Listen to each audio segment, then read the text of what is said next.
Hello hello জনগণ, সবাই শোনো দিয়া মন, আমি এসেছি এখানে নাচাতে। সুন্দরীদের বলছি তাই সাবধানে থেকো হাই, হেভি ঝটকা আছে আমার ছোঁয়াতে। ও বুকে পিরিতির আগুন বেড়ে যায় যায় দ্বিগুণ, কাকে দিনটা দেব কাকে দেব রাত। আমি সোজা পথে চলি, খুলে মনের কথা বলি, তবে চ্যালেঞ্জ নিলে করব কিস্তিমাত। ঢাকার পোলা, ঢাকার পোলা, ঢাকার পোলা, ভেরি ভেরি স্মার্ট। বাংলাদেশের গানগুলো নিয়ে আপনি তো দুই বাংলায় কাজ করছেন, হ্যাঁ, আর আপনি বেসিক্যালি ওপার বাংলার সঙ্গীত শিল্পী। তো আমাদের দেশের কাজগুলো নিয়ে পশ্চিমবঙ্গে কি আলোচনা হয়?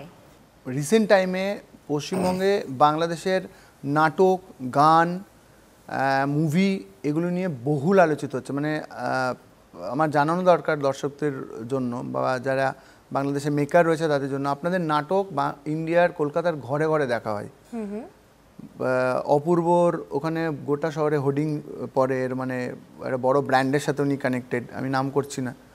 তো সব মিলিয়ে এখানকার কন্টেন্ট ওখানে অনেক বেশি সমাদৃত, অনেক অনেক বেশি এটা তো সমাদৃত। অনেক খুশির একটা খবর দাদা, আপনার কাছ থেকে জানতে পারলাম, কারণ আমরা কিন্তু আসলে এখান থেকে বুঝতে পারি না যে আমাদের দেশে যেমন বাইরের কাজগুলো দেখে এটা সবাই জানে, বাট আমাদের কাজগুলো আসলে পশ্চিমবঙ্গে দেখে কিনা সেটা কিন্তু আমরা জানি না, কিন্তু আজকে জানতে পারলাম, এটা তো অনেক খুশির খবর। ভীষণভাবে দেখে, আমার বাড়িতে দেখা হয়। আমার ওয়াইফ যে উনি একটু রোম্যান্টিক নাটক দেখে আর আমি একটু কমেডি পছন্দ করি। আর আমার তো নাম করেই বলছি, কাজল আরফিন নমির আমি বিরাট বড় ফ্যান।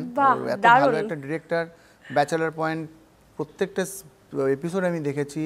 তারপরে তার যা যা সিরিজ আছে আমি খুঁজে খুঁজে দেখি, মানে he is such a talented director.